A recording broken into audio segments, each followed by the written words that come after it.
Hi friends, अभी का जो वीडियो है हमारी स्पेक्ट्रम सीरीज़ का अगला पार्ट है। इससे पहले हमने स्पेक्ट्रम सीरीज़ में हमने शुरुआत किया था मॉडरेट से। उसके बाद हमने एक्सट्रीमिस्ट फेज़ कंप्लीट किया, दैट वाज स्वदेशी मूवमेंट। फिर हमने रिवॉल्यूशनरी फेज़ कंप्लीट किया जिसमें हमने अनुशीलन समिति, अभिनव भारत और अपने क्या बोलते हैं महाराष्ट्र में अदर जो ऑर्गेनाइजेशन थे उसको हमने कवर किया। उसके बाद हमने फॉरेन में ऑर्गेनाइजेशन जो वर्क करी थी वो भी कवर किया यहाँ पे। फिर उसके साथ पीआईक्यू भी कवर किया हमने। तो ऑलमोस्ट होम रूल लीग भी हम कवर कर चुके हैं। तो ऑलमोस्ट हमने 1885 से लेके 1918 तक का एक फेज़ कंप्लीट कर लिया है। ठीक है, मैं पॉलिटिकल फेज़ की बात कर रहा हूँ, जो मेन स्ट्रीम लाइन में जो चीज़ें चल रही थी। विद पीआईक्यू में आपको बात कर रहा हूँ, ये सारी चीज़ें मैं कवर कर चुका हूँ अगर आप रेगुलर बने हुए हैं तो। इस बीच में 2 दिन 3 दिन इसलिए वीडियो नहीं आ पाई। देखो यार, सिचुएशन ऐसी थी कि यहाँ पे बुरी तरह बारिश हो रही है, थंडरस्टॉर्म आ रखा है, पावर कट 15-16 घंटे का हो रहा है। उसमें जो टाइम बच पा रहा है उसमें मेरे खुद के जो क्लासेस है उसके वीडियो बना पा रहा हूँ मैं। तो बहुत मुश्किल का थोड़ा इसमें से टाइम चल रहा है। ठीक है, अभी भी मजाक नहीं कर रहा, आपको लग रहा होगा, बट लिटरली बताऊँ आपको, मैं रात के 1 बजे वीडियो बना रहा हूँ। मैं अभी 8 बजे के बाद से लाइट नहीं थी। मैं सब कुछ रेडी, जब मैं हिस्ट्री का टॉपिक रेडी करके बैठ रहा हूँ तब लाइट जा रही है। पता नहीं ऐसा, तब बारिश हो रही पूरी तरह। मतलब क्या चल रहा है हमको समझ में नहीं आ रहा है, पर चलिए कोई बात नहीं, ये तो होता रहता है, चलता रहता है, हमारा तो काम है। देखिए, अब यहाँ पे एक और चीज़ बताना चाहता हूँ। ऑलरेडी मैंने क्लासेस शुरू कर दी हैं।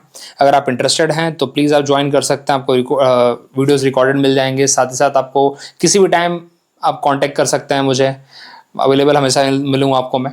बाकी आपकी मर्जी, चलिए, गाइडेंस आपको मिलता ही रहेगा। अब यहाँ पे जो टॉपिक है आज की, हम बात करेंगे मेकिंग ऑफ गांधी जी।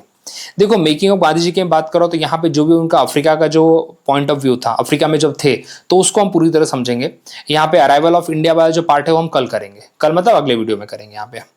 तो जो अभी आपको एक और क्वेश्चन यहीं पे बता देता हूँ, एक आपको सिंपल क्वेश्चन यहाँ पे बता देता हूँ मैं। अगर आपसे पूछा जाए, ध्यान से, ये पूछा जा चुका बाय द वे, ये पीआईक्यू है, वैसे एनडीए में पूछा हुआ था। एनडीए के 2015-16 के पेपर में आपको मिल जाएगा क्वेश्चन।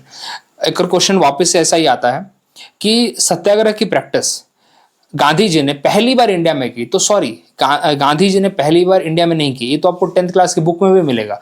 जो सत्याग्रह, सत्य एंड अहिंसा वाली जो प्रैक्टिस थी, जो भी उनके सत्याग्रह के जो आइडियाज थे, प्रैक्टिस थे, पैसिव रेजिस्टेंस के जो आइडियाज थे, ऑलरेडी वो प्रैक्टिस कर चुके थे साउथ अफ्रीका में। तो अगर आपसे पूछा जाए, ध्यान से सुनिए, अगर आपसे पूछा जाए the practice of satya and ahimsa या सत्याग्रह पूछा जाए directly, Gandhi ji had done in India, started in India, अगर बोल दिया उन्होंने आपको चंपारण में, क्योंकि चंपारण उनका पहला रीजनल सत्याग्रह था, तो सबको लगेगा हाँ पहला तो उन्होंने चंपारण में ही किया था। लेकिन नहीं नहीं नहीं, इनकी इसकी प्रैक्टिस ऑलरेडी, वो इसके अंदर मजे हुए खिलाड़ी हैं जो साउथ अफ्रीका में करके आ चुके हैं। वो साउथ अफ्रीका में उन्होंने पूरा ट्राइड एंड ट्रस्टेड फॉर्मूला कर लिया है, सत्याग्रह कैसे वर्क करता है। इंडिया में तब उसका एक तरह से एडवांस फॉर्म कर रहे हैं। ठीक है, तो इस बात को आप दिमाग में रखिएगा कि he had already practised the satyagraha in South Africa. बार बार चिल्ला चिल्ला के बोल रहा हूं, नोट बना के लिख लो इसको, ये क्वेश्चन पूछा जा चुका है। ठीक है, मेरा पॉइंट ऑफ व्यू यहाँ पे क्वेश्चन कराना भी है। इतना ज्ञान देखिए क्या करूंगा मैं कि पैदा कहाँ हुए, क्या हुए, ये तो बच्चा भी जानता है। पोरबंदर में पैदा हुए, 2 अक्टूबर को पैदा हुए, 2 अक्टूबर को ड्राई डे होता है, बच्चा बच्चा जानता है, कोई बड़ी बात नहीं है। ठीक है, उनके फादर दीवान थे लेकिन पब्लिक में दिखाया गया कि गरीब थे। ठीक है, तो थोड़ा सा ये भी एक कॉन्ट्रेक्टरी स्टेटमेंट है, कोई बात नहीं, मेरे को वो सब जानने की जरूरत नहीं। कैथवार के दीवान थे, अच्छे खासी फैमिली से बिलोंग करते थे। तो इंग्लैंड जाके, अरे यार उस टाइम पे इंग्लैंड जाके पढ़ रहा, कोई मजाक बात है कि आज कोई इंग्लैंड जाके चला जाए? ठीक है, आज कोई इंग्लैंड जाके पढ़ ले तो भाई अमीर माना जाएगा कि नहीं माना जाएगा? खुद सोच के देखो। ओ 1869 में, चलो अपने 15-16 साल में कभी तो गए होंगे, उधर जाके वो पढ़ रहे हैं, इंग्लैंड में बैरिस्ट्री कर रहे हैं, क्या अमीर नहीं होंगे? तो सोचो मत कभी। He was from the wealthy family, as simple as that. तुम्हारा एक दोस्त अगर जा रहा है तो देख लो फिर पैसा है कि नहीं उसके पास। चलो, अब यहाँ पे ही स्टडीड इन इंग्लैंड, बैरिस्ट्री वहाँ पे उन्होंने की थी। वो उनकी किताब में देखोगे कि वहाँ पे उनके साथ रेशियल डिस्क्रिमिनेशन हुआ, थोड़ा खाना पीना पसंद नहीं आता था उन्हें, सब वो देख लेना तुम लोग। उनकी क्या बोलते हैं, माय एक्सपेरिमेंट विथ ट्रुथ में उन्होंने सब लिखा है। अगर ज़्यादा टाइम मिले तो उसको पढ़ लेना। ठीक है, मैंने आधी पढ़ी थी, बोर हो गया, मैंने रख दी, झूठ नहीं बोलूंगा मैं। ठीक है, चलो अब यहाँ पे काम की बात करते हैं। काम की बात पे आते हैं और शुरू करते हैं कि कब वो अफ्रीका गए, क्यों गए अफ्रीका और जाने की क्या जरूरत पड़ी थी। तो देखो, वो अफ्रीका गए थे 1998 में। उन्हें एक क्लाइंट थे दादा अब्दुल्ला, जो मेमन मुस्लिम थे, गुजराती थे, मेमन मुस्लिम थे, और उसके लिए, उनके केस के लिए लड़ने गए थे। लेकिन जाके वहां पे उन्होंने जाके देखा कि वहां की हालत तो बद से बदतर है। वहां पे रेशियल डिस्क्रिमिनेशन बहुत बड़े हाई लेवल पे है, व्हाइट सुप्रीमेसी बहुत बड़े हाई लेवल पे। व्हाइट सुप्रीमेसी मतलब समझते हैं, जो है सब व्हाइटिश, जो ब्रिटिशर्स है वही सब है। वहां पे ह्यूमिलिएशन बड़े लेवल पे हो रहा है एशियंस का, इंडियंस नहीं, एशियंस का बोल रहा हूं मैं, ठीक है। जो वहां पे लेबरर्स हैं, जो एशियन लेबरर्स हैं, उनकी बुरी हालत है भाई। अब एशियन के अंदर इंडो चाइना के रीजन से भी आ रहे हैं। इंडो चाइना मतलब बर्मा और अपना क्या बोलते हैं, कंबोडिया, लाओस, इधर वाला अपना वियतनाम, इस वाले रीजन से जो जा रहे हैं उनकी भी हालत वही है। चीनीज आ रहे हैं उनकी भी हालत वही है, इंडियंस तो उनकी भी हालत वही है, ठीक है, सबकी हालत वही है। उन सबको तुच्छ नजरों से देखा जा रहा है। ब्राउन है वो लोग, काले हैं वो लोग, ठीक है। तो केस में गए थे दादा अब्दुल्ला के, लेकिन रह गए वहां पे वो 16 साल, और 1915 में आए, 16-17 साल वहां पे रह गए वो, ठीक है। सोचा था कि एक केस लड़के आ जाएंगे, लेकिन हुआ ऐसा कुछ नहीं, हुआ ऐसा कुछ भी नहीं, ठीक है। चलो अब ये तो दिमाग में रखना, दादा अब्दुल्ला नाम भूलना मत भैया, दादा अब्दुल्ला का नाम पूछा हुआ क्वेश्चन में है, इसलिए इनको ऊपर थोड़ा एम्फोसिस किया मैंने, दादा अब्दुल्ला, ठीक है। एक मेमन मुस्लिम थे, उनके क्लाइंट थे, जिन्होंने उसको बुलाया था, टिकट विकेट उन्होंने ही कराया था, बट गए तो थे, वही बोला, गए तो सिर्फ छोटे से स्टे के लिए थे, लेकिन रुकना पड़ गया उन्हें 15 साल, क्योंकि वहां के लोगों के लिए फिर वो लड़ने लगे, वहां के लोगों के लिए। अब आपको पहले पता होना चाहिए कि वहां पे कंडीशन कैसी थी, साउथ अफ्रीका में कंडीशन क्या थी, सिचुएशन क्या थी। तो अब 3 कैटेगरी के लोग थे वहां पे, 3 कैटेगरी के लोग थे। पहले कौन से थे? पहले वो थे जो इंडेंचर्ड इंडियन लेबरर थे। इंडेंचर्ड का मतलब समझते हो, जिनको कॉन्ट्रैक्ट साइन करा दिया 40 साल का, 50 साल का, जाके प्लांटेशन में काम कर रहे हैं। अब उनके हाथ पैर बंधे, बंधे मतलब एक तरह से बाहर नहीं निकल सकते, उनको तो पता ही नहीं कैसे निकलना भी है। तो अब जैसा आप देखते हो ना, हाशिम आमला, ठीक है, ऐसे केशव महाराज करके एक बंदा है, मुझे तो आज भी केशव महाराज की पोस्ट याद है, अफ्रीका ने इंडिया को डिफीट किया, वो लिखता है जय श्री राम। अब बताओ, इंडियंस गाली देके बोले जय श्री राम, बताओ, मतलब तू खेल गया भाई। तो ये बहुत भारी पोस्ट थी उसकी, बोले श्री राम की जय हो, इंस्टाग्राम की पोस्ट थी उसके, और बोल रहा है कि मतलब थैंक यू गॉड, मतलब जो भी था, मतलब भाई अब क्या ही बोल सकता कोई, इंडियन तो ऐसा क्या ही बोल सकते हैं भाई, श्री राम के सामने तो भाई कुछ भी हो। तो ये उसके तो देखो, मैं नाम आपको इसलिए बताना चाहता हूँ, वेस्ट इंडीज में आपको पहले जो इंडियन प्लेयर देखने को, सुनील नारायण, नाम सुन के कैसा लगता है, इंडियन है ना, वो अपने क्या बोलते हैं सेंट्रल अमेरिका वाली कंट्रीज में है, तो वेस्ट इंडीज जो भी वो एरिया है, तो बहुत जगह पे इंडेंचर्ड लेबर जाते थे, मतलब एज अ कॉन्ट्रैक्ट साइन करा लिया 50 साल का, 40 साल का, अब एक बार वहां पे चले गए तो वहीं पे रह गए, वहीं पे बस गए समहाउ कैसे भी। इंडिया में अब कौन आएगा, मतलब इतने साल रहने के बाद तो आना पॉसिबल नहीं होता यार, सही बताऊं तो दुनिया बदल जाती है, ठीक है। मैं यहाँ पे 15-20 साल से नासिक में हूँ, गाँव जाने को हो नहीं पाता, मन नहीं करता, झूठ नहीं बता रहा हूँ मैं। तो ये कहानी है, जबकि मेरे पास वो सारी फैसिलिटी है। तो वो तो एक तरह से समहाउ कैसे तो भी रह रहे थे। तो एक थे वहां पे, एक क्लास वहां पे रह रहा था इंडेंचर्ड लेबर का, ठीक है, ध्यान से सुनिए सब चीजें। पहला क्लास था इंडेंचर्ड लेबर का, ठीक है, जो मतलब एक तरह से साइन वन करके जो आया था। दूसरा क्लास कौन सा था भैया, वहां पे दूसरे जो रह रहे थे मेमन मुस्लिम रह रहे थे, मर्चेंट्स जिसको बोल सकते हो। पहले आपके इंडेंचर्ड लेबर, दूसरे आपके मर्चेंट्स वहां पे रह रहे थे, जो प्लांटेशन में बेसिकली आप बोल रहे थे। और तीसरे जो एक्स इंडेंचर्ड लेबरर थे, एक्स इंडेंचर्ड लेबर जिनका टाइम खत्म हो गया, टाइम लैप्स हो गया है, फिर भी अब कहां जाएंगे वो लोग वहीं पे रह रहे। तो 3 क्लास वहां पे रह रही थी, और तीनों के तीनों वहां पे इलिटरेट थी, तीनों के तीनों वहां पे इलिटरेट थी। किसी को कोई पढ़ना लिखना कुछ खास आता नहीं था, इंग्लिश की नॉलेज तो माँ कसम कुछ भी नहीं थी उनकी, 0 के बराबर उनकी इंग्लिश की नॉलेज थी। और उन्होंने रेशियल डिस्क्रिमिनेशन को एक्सेप्ट कर लिया था, भले जिंदगी होती है। कुछ लोग ना जैसे सुअर की आदत होती है, वो नाली में रहने की आदत उसने बना ली है, भैंस की आदत होती है उसको कीचड़ में पड़े रहो कोई प्रॉब्लम नहीं है, लेकिन गाय नहीं रह सकती। समझ में आई बात आपको? ओके, अब तुम बोलोगे नहीं नहीं सर कमल भी खिलता है, ज्यादा बकवास करोगे तुम, ठीक है। कुछ तो बोलेंगे नहीं, कमल तो खिलता है ना कीचड़ में, देखो कैसा लगता है, उसको तो हम भगवान के इधर चढ़ाते हैं, हाँ जाओ चढ़ाओ, ठीक है। मेरा बोलने का मतलब नहीं था यहाँ पे, just I want to say that कि यहाँ पे उन्होंने एक्सेप्ट कर लिया था रेशियल डिस्क्रिमिनेशन को, उन्होंने मान लिया था यही सही जिंदगी है, अब कोई कुछ नहीं कर सकते।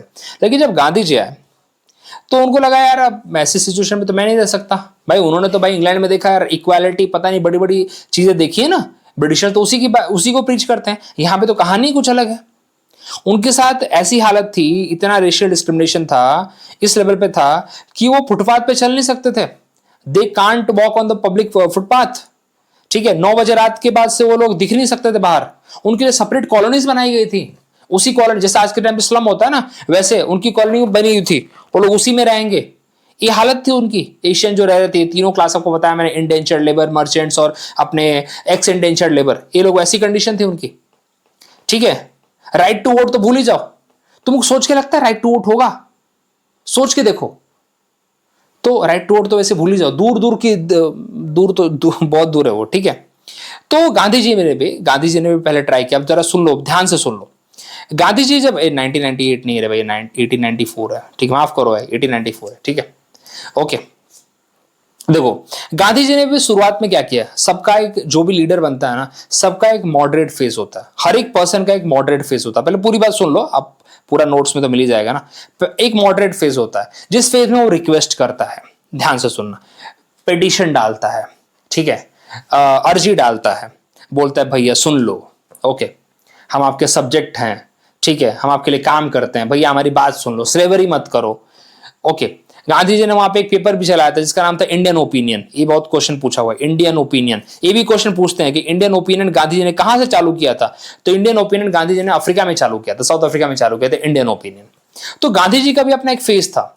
94 से 1894 से लेके 1906 तक उन्होंने भी मॉडरेट फेज अपना रखा, वो भी रिक्वेस्ट करते रहे एंड एवरीथिंग ही डिड।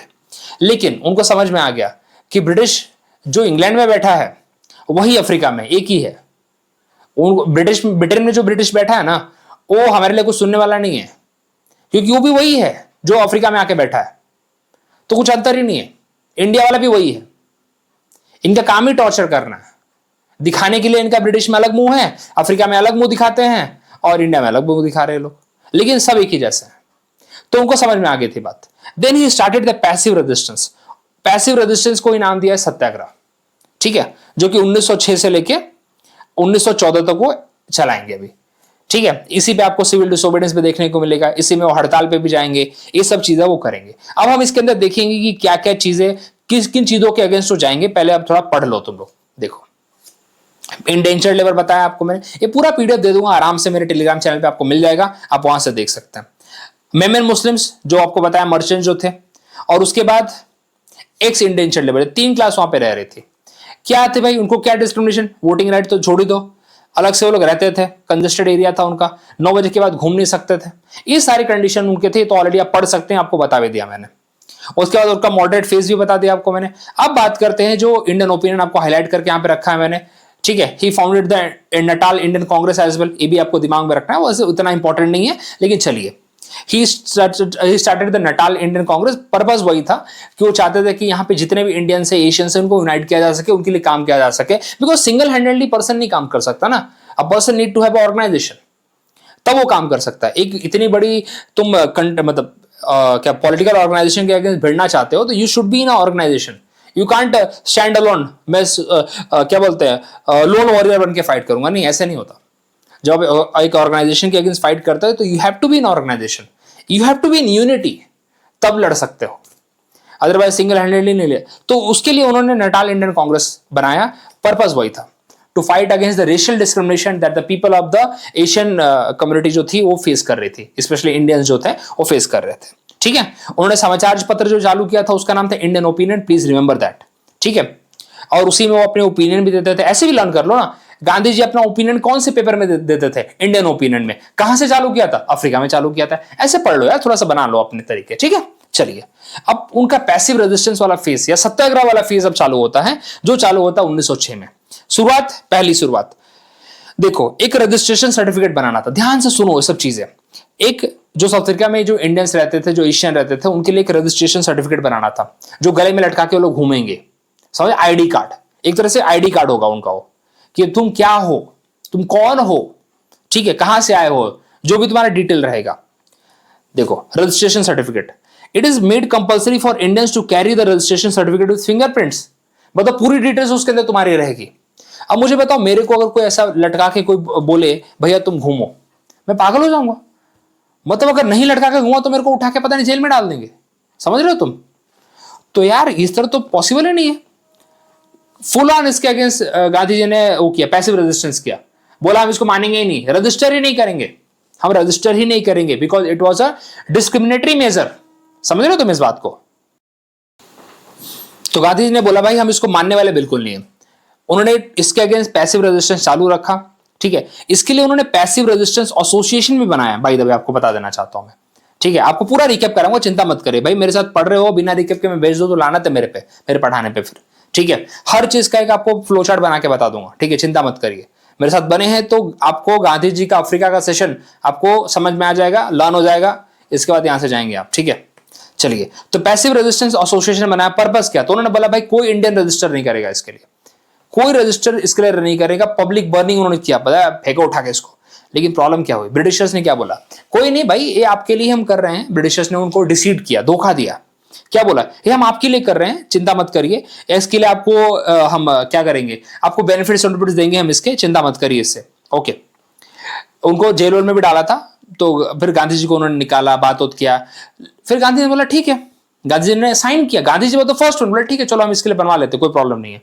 लेकिन बाद में देखने को मिला कि उन्होंने गांधी जी के साथ धोखा किया, एंड गांधी जी तो फर्स्ट वन, फेंको उठा के इसको, ठीक है।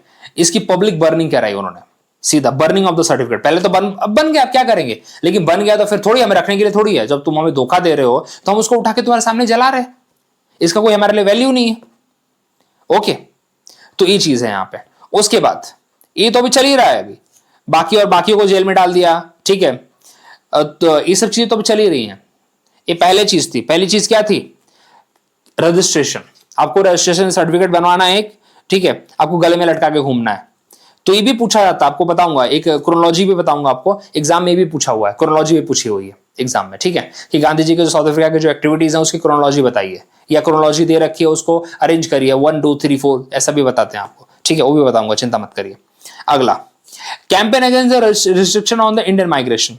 अब कहने का मतलब है कि मेरे को दिल्ली से पुणे जाना है, सुनो बात, अगर मेरे को दिल्ली से पुणे जाना है तो मेरे को क्या अभी मतलब सर्टिफिकेट लेकर घूमना पड़ेगा, मेरे को बताना पड़ेगा, लो भैया मतलब लाइसेंस लगेगा क्या मेरे को, अभी नहीं लगेगा यार, मैं इंडिया का पार्ट हूं, कितना मेरे लिए वो हो जाएगा, मतलब कि बुरा हो जाएगा मेरे लिए कि मुझे लाइसेंस दिखाना पड़ जाए, ओके, मेरे को जेल में डाल देंगे।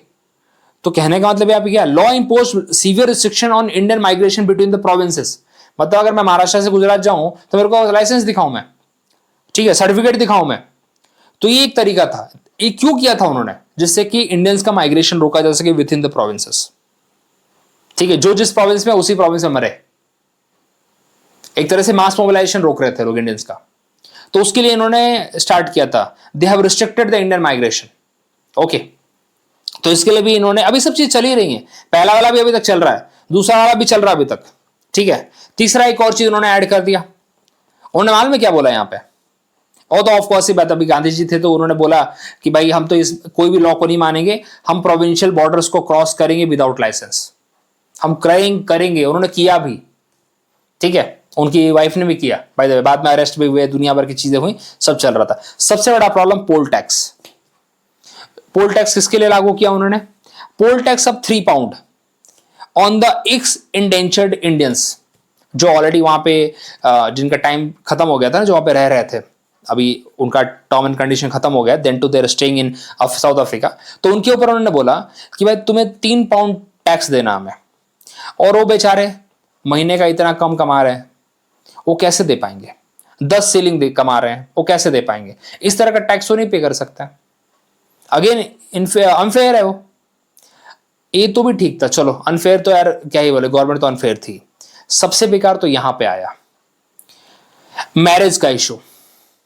सुप्रीम कोर्ट ने वहां के पास किया कि जो भी मैरिजेस हुए हैं जो क्रिश्चियन तरीके से नहीं हुए, ध्यान से सुनो, जो क्रिश्चियन तरीके से नहीं हुए वो सबको यहां पे इलीगल माना जाएगा। अरे बाप रे, मतलब जो हिंदू मुस्लिम पारसी जो भी अलग अलग जो रिलीजन है वो अपने अपने तरीके से जो शादी करके बैठे हैं, सबका सब इलीगल, बच्चे नाजायज, ये क्या बात हो गई। तो एक तरह से इंसल्ट हुआ, और इस मोमेंट के बाद हमें देखने को मिलता है, इसके बाद हमें इसका भी विरोध किया गया बड़े लेवल पे। ये तो सबसे बड़ा मोमेंट था यहाँ पे, सबसे बड़ा मोमेंट था यहाँ का, ठीक है। इसके बाद तो बड़े लेवल पे मास मोबिलाइजेशन होता है, विमेन भी इसके अंदर पार्ट लेती हैं, हर धर्म की विमेन इसके अंदर पार्ट लेती हैं, और जो गांधी जी की वाइफ थी कस्तूरबा गांधी, वो भी इसके अंदर बड़ा इनिशिएटिव लेती है, ठीक है। इस लेवल का यहाँ पे क्या बोलते हैं अपना क्या बोलते हैं बनाया जाता है, क्या बोलते हैं बड़े लेवल पे, इतना बड़े लेवल पे प्रोटेस्ट होता है कि इसको इंडिया से भी कंडेम किया जाता है। कंडेम मतलब इस एक्ट को इंडिया में भी कंडेम किया जाता है, ठीक है। गोपाल कृष्ण गोखले खुद जाते हैं। गोपाल कृष्ण गोखले भाई तो आपको बता दो मॉडरेट लीडर हैं और भाई क्या बोलते हैं एज ऑफिसर हैं सरकार में, तो उनको भेजा जाता है। एक एज ऑफिसर जाते हैं, एज ऑफिसर जाते हैं इंडिया की तरफ से, भाई एक ऑफिसर आया देखने के लिए, ठीक है। तो जाते हैं वो और देखते हैं भाई कि क्या बोलते हैं क्या सिचुएशन है। साथ ही साथ protest against the Transvaal migration act, immigration act, वही था ना ऊपर वाला, जिसमें आप भाई एक एरिया से दूसरे एरिया में नहीं जा सकते। आपको क्या लगेगा, आपको यहाँ पे लाइसेंस दिखाना पड़ेगा, नहीं प्रोड्यूस करोगे तो सीधा जेल जाओगे। तो यहाँ पे ये देखने को मिलता है हमें, ये देखने को मिलता है कि सारे जो मूवमेंट चल रहे हैं, पहला मूवमेंट कौन सा था, पहला मूवमेंट कौन सा था, जरा रिकैप कर लेते, चलो आ जाओ लिख के रिकैप करते हैं ये जरा, हाँ यहाँ पे लिखते हैं। पहला हमने क्या पढ़ा कि भाई आपको रजिस्ट्रेशन करना पड़ेगा, आपको रजिस्ट्रेशन सर्टिफिकेट लेके घूमना पड़ेगा, उसके अगेंस्ट गांधी जी ने प्रोटेस्ट किया। उसके बाद migration between the Indian migration, जो इंडियंस थे उनके ऊपर रिस्ट्रिक्शन लगाई गई, माइग्रेशन बिटवीन द प्रोविंसेस। तीसरा क्या था, पोल टैक्स, पोल टैक्स किसके लिए था, अपने इंडेंचर्ड लेबर के लिए था। चौथा क्या था, मैरिज के ऊपर था, मैरिज को इनवैलिडेट कर दिया गया अगर वो क्रिश्चियन तरीके से नहीं हुआ है, उसका रजिस्ट्रेशन अगर नहीं हुआ है तो दैट इज कॉल्ड इनवैलिडेटेड, ठीक है। तो यहां पे सीक्वेंस देख लो, पहले, दूसरा, तीसरा, चौथा, बस ये सीक्वेंस दिमाग में पता होना चाहिए, बस ये एग्जाम में पूछा हुआ है, ठीक है। तो अब यहां पे जो कंडीशन आ गई थी, देखो अभी ट्रांसवाल माइग्रेशन एक्ट वही है अपना, जो क्या बोलते हैं किधर गया अपना इंडियन माइग्रेशन जो था ना। तो भाई हमारे गोपाल कृष्ण गोखले जी वहां पे जाते हैं, मोबिलाइज करते हैं। आपको बता दो गोपाल कृष्ण गोखले, गांधी जी इनको अपना पॉलिटिकल गुरु मानते हैं, ठीक है। और बाद में क्या बोलते हैं अपने इंडिया से भी जो गवर्नर जनरल थे हार्डिंग, वो भी जाते हैं, और भी लीडर्स जाते हैं इंडिया से। एक निगोशिएशन होता है, एक निगोशिएशन होता है, और फाइनली जितने भी ये सब जो आ रखे थे act, registration certificate, poll tax, marriage solemnisation, मतलब जो भी एक्ट इन्होंने ला रखा था सारे को नल एंड वॉइड किया जाता है, सारे को नल एंड वॉइड किया जाता है भाई 1914, सबको नल एंड वॉइड किया जाता है। और एक तरह से इनके साथ ऐसा बोला जाता है कि we will treat in the sympathetic manner, ठीक है। तो ये 4 एक्ट आपको बता देना चाहता हूं, 4 इंपॉर्टेंट है। Certificate of registration, certificate of registration जो पहला एक्ट था। दूसरा था इमिग्रेशन एक्ट, जो इंडियंस एक प्रोविंस से दूसरे प्रोविंस में जा नहीं सकते थे। तीसरा था पोल टैक्स, जो कि इंडेंचर्ड लेबर पे था। चौथा था यहाँ पे आपका मैरिज एक्ट, ठीक है। तो चारों की सीक्वेंस लिख लीजिएगा, लगे तो थोड़ा और मेहनत कर लो मेरे साइड से, ईयर भी निकाल लो, ईयर भी निकाल लोगे और अच्छी बात हो जाएगी, ठीक है। और यहाँ पे जो लीडर्स इंडिया की तरफ से जाते हैं, गोपाल कृष्ण गोखले, और भी कुछ लीडर है यहाँ पे, जैसा आपको बता देना चाहता हूँ। गांधी जी तो खुद इसका पार्ट है जो निगोशिएट करते हैं बिहाफ ऑफ द जो यहाँ पे जो कम्युनिटी रह रही है एशियन कम्युनिटी, उनके बिहाफ में निगोशिएट करते हैं। हार्डिंग जो इंडिया के गवर्नर जनरल थे उस टाइम पे, CF Andrews and general smooth, ये सारे लोग यहाँ पे। इतने नाम आपको, जनरल स्मूथ वहां का है, अपने अफ्रीका का है, साउथ अफ्रीका का है, ठीक है। क्या बोला इन्होंने, पोल टैक्स को रिड्यूस करो, इंडियन मैरिज को रिकॉग्नाइज किया जाता है, और इनके साथ बोला गया कि भाई इमिग्रेशन इशू पे काफी सिंपैथेटिक इनके साथ डील किया जाएगा। मतलब कहने का मतलब जो भी इश्यूज थे उसको सॉल्व करके फिर गांधी जी इंडिया आते हैं, ठीक है। अब आपको इंडिया उनको बुलाया जाता है, कौन बुलाता है उनको, गोपाल कृष्ण गोखले, ये भी दिमाग में रखना। इंडिया को खुद से नहीं आता है, he was called in India by Gopal Krishna Gokhale, ठीक है। चलिए अब जरा कुछ, अब देखो गांधी जी के तरीके क्या थे। देखो ये बहुत सिंपल सी बात है, उन्होंने मास मोबिलाइजेशन किया था, ठीक है।